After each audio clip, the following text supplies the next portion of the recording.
Hello बच्चों, आज का हमारा टॉपिक है मेल रिप्रोडक्टिव सिस्टम।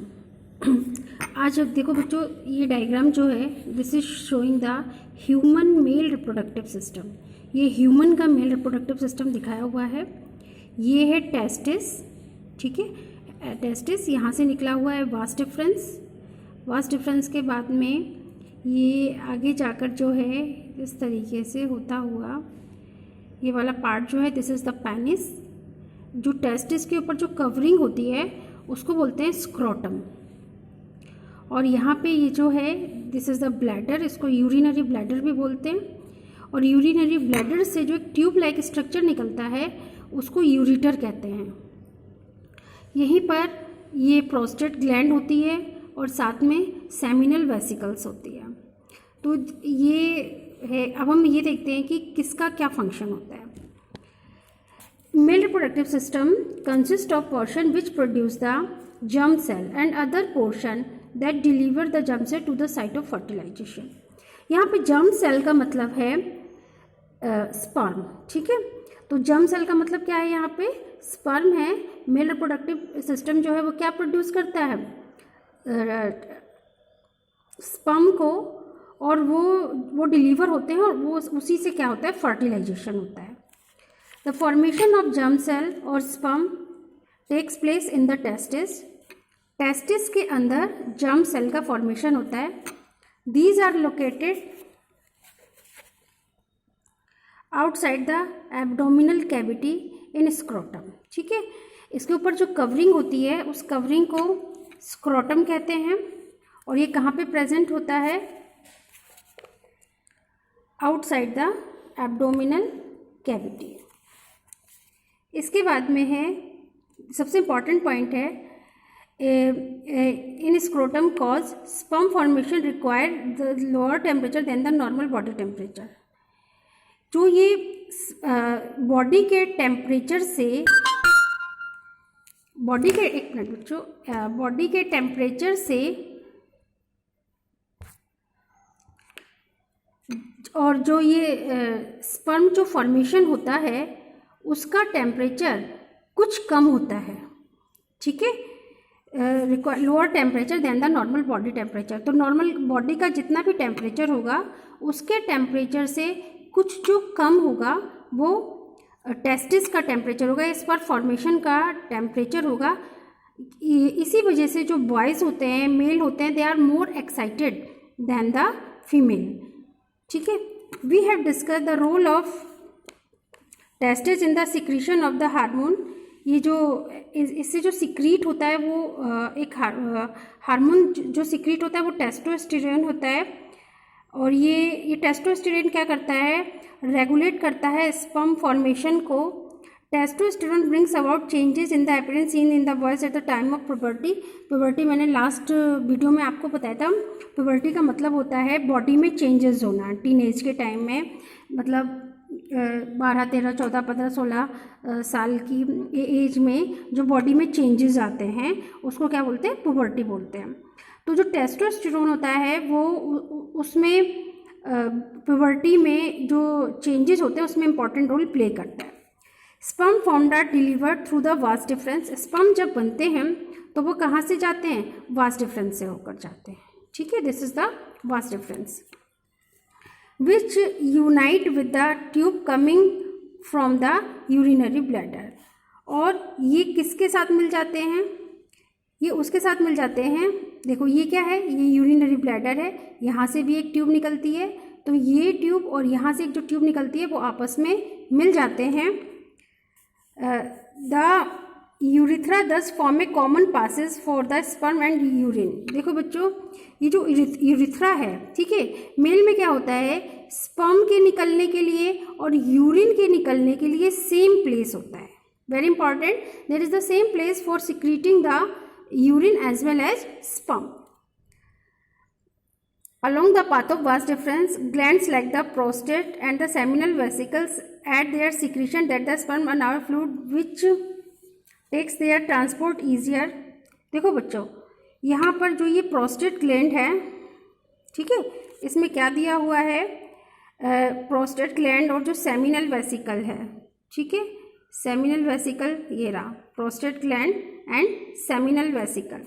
इसमें बताया है इसमें से कुछ एक सिक्रीशन निकलता है, ठीक है। नाउ इन ए फ्लूइड, वो सिक्रीशन जो है वो एक तो स्पर्म को मूव करने में हेल्प करता है, ट्रांसपोर्ट ईजिली एक जगह से दूसरी जगह ईजिली मूव करते हैं, और वो क्या करते हैं स्पर्म को न्यूट्रिशन भी प्रोवाइड करते हैं।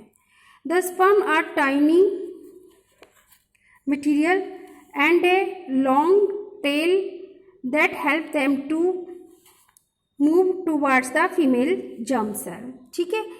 और जो स्पर्म होते हैं उस ये जो है, मैं स्ट्रक्चर इसका बना रही हूँ, आप इसका स्ट्रक्चर देख लो।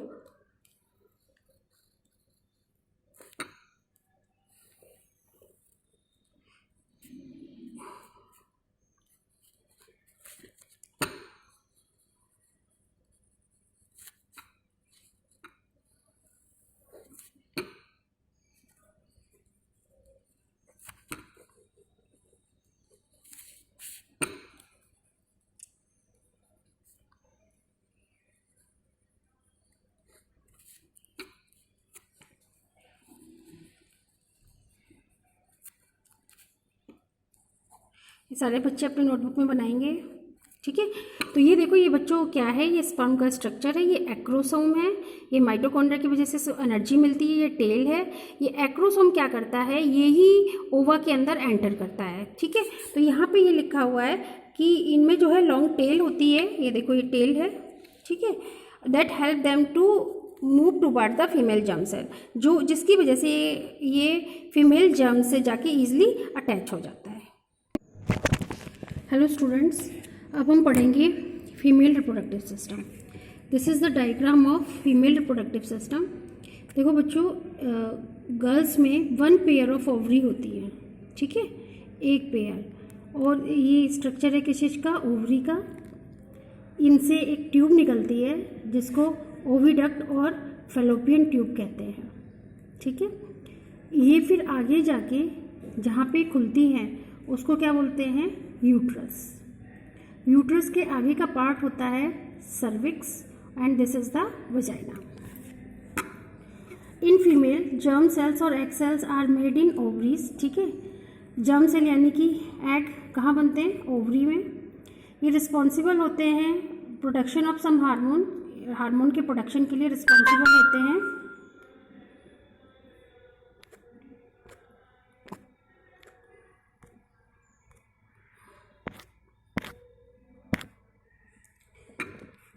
अब इसके बाद में है when a girl is born, जब कोई बेबी गर्ल पैदा होती है, द ओवरीज ऑलरेडी कंटेन, तो उसकी बॉडी में 1000 तक इमेच्योर एग होते हैं। ऑन रीचिंग प्यूबर्टी, और जैसे जैसे वो प्यूबर्टी एज में आती है, सम ऑफ दीज स्टार्ट मैच्योरिंग, ठीक है। इसमें से कुछ जो है मैच्योर होना शुरू हो जाते हैं। 1 egg is produced every month by one of the ovaries, ठीक है। हर एक महीने एक एग प्रोड्यूस होता है, वेरी इंपॉर्टेंट लाइन। कितने एग प्रोड्यूस होते हैं, एक egg, by one of the ovary, दोनों में से एक ओवरी में से। The egg is carries from the ovary to the वॉर्म थ्रू अ थिन ओविडक्ट और फैलोपियन ट्यूब। जो एग हैं वो ओवरी से आते हैं, देखो ये एग यहाँ बनते हैं, फिर ये यहाँ से ओवरी से आते हैं, यहाँ बनते हैं, ये ओवरी से ये क्या है, फैलोपियन ट्यूब, इसके थ्रू आते हैं, और यहाँ पर एक जगह होती है उसको क्या बोला है, वॉर्म, ठीक है, of the ovary. The egg is carried warm through the thin duct और fallopian tube. The two oviduct unite into an elastic bag like structure known as the uterus. फिर ये बोल रहे हैं कि ये आगे आके एक ये बैग लाइक स्ट्रक्चर है, इसको बोलते हैं uterus. Bag like known as the uterus. The uterus open into vagina through the cervix. जो यूट्रस है वो वेजाइना में खुलता है किसके थ्रू, सर्विक्स के थ्रू। अब sperm enter through the vaginal passage, जो स्पर्म होता है वो वेजाइना के थ्रू फीमेल की बॉडी में जाता है। They travel upward and reach the oviduct, वो ओविडक्ट में जाता है, where they encounter the egg, ठीक है। अब यहाँ से एंटर किया एग, ठीक है। एंटर करने के बाद में वो यहाँ से होता हुआ यहाँ पर एक जगह होती है जहाँ पे ओवा और स्पर्म मिलते हैं, ठीक है। तो ओवा और स्पर्म जब मिल जाते हैं तो the sperm they travel upward reach the oviduct where they egg ova sperm मिलते हैं। इस प्रोसेस को फर्टिलाइजेशन कहते हैं। वो जब ओवा स्पर्म आपस में मिल जाते हैं तो जाइगोट बनता है। Zygote implanted in the lining of uterus, और ये जो जाइगोट होता है, जाइगोट जो है यूट्रस में आके डिवाइड होना शुरू हो जाता है। इसके बाद में we have seen in earlier section that the mother's body is designed to undertake the development of the child. Mother की बॉडी के अंदर चाइल्ड का डेवलपमेंट होता है। hence the uterus prepare itself every month to receive and nurturing the growing embryo। जो uterus है अपने आप को हर एक मंथ रेडी करता है एम्ब्रियो के डेवलपमेंट के लिए। The lining of thickness and richly supplied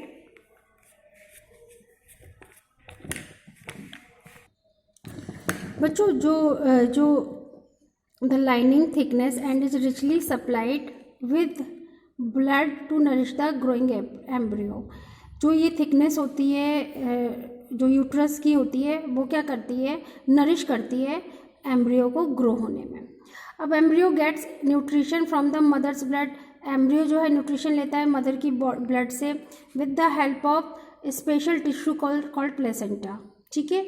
mother की बॉडी में यूट्रस के अंदर एक स्ट्रक्चर होता है जिसको प्लेसेंटा कहते हैं।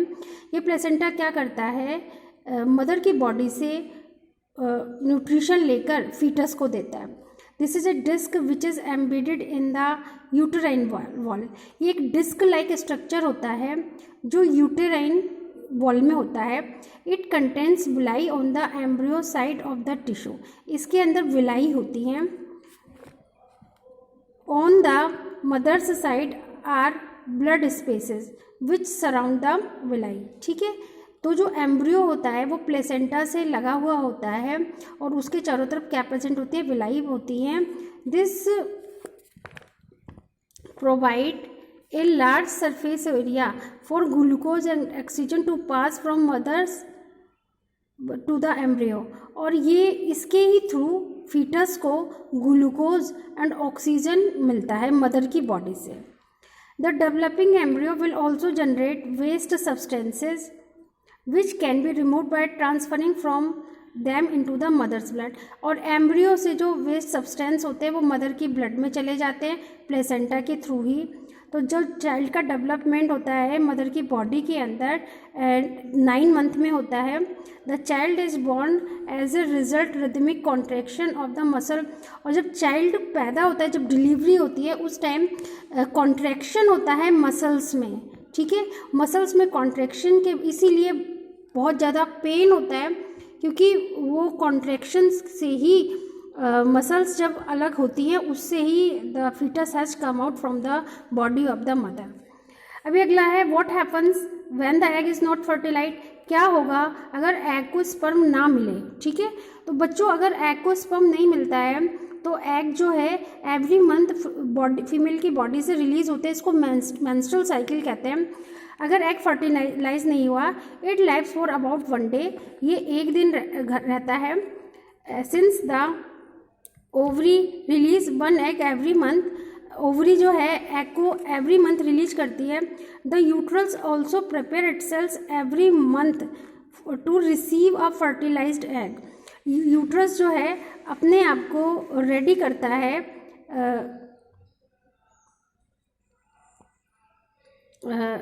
ताकि वो अपने अंदर फर्टिलाइज्ड एग को ले सके। दस the lining become thick and spongy. This would be required for nourishing the embryo, ताकि वो एम्ब्रियो को नरिश कर सके, उसको न्यूट्रिशन दे सके। If fertilise has taken place now however the lining is not needed any longer, so a lining slowly breaks and comes out from the vagina as blood mucus, ठीक है। अगर fertilisation नहीं होता तो क्या होता है, जो एग है वो फीमेल की बॉडी से बाहर आता है, उसके साथ साथ सो द लाइनिंग स्लोली, जो यूट्रस के अंदर की जो लाइनिंग है वो भी ब्रेक हो जाती है और वो भी बॉडी से बाहर आती है, ठीक है, वेजाइना के थ्रू बाहर आती है म्यूकस और ब्लड के साथ। This cycle takes place regularly every month and is also known as, ये एवरी मंथ होती है और ये 2 से 8 दिन तक हो सकती है। Thank you.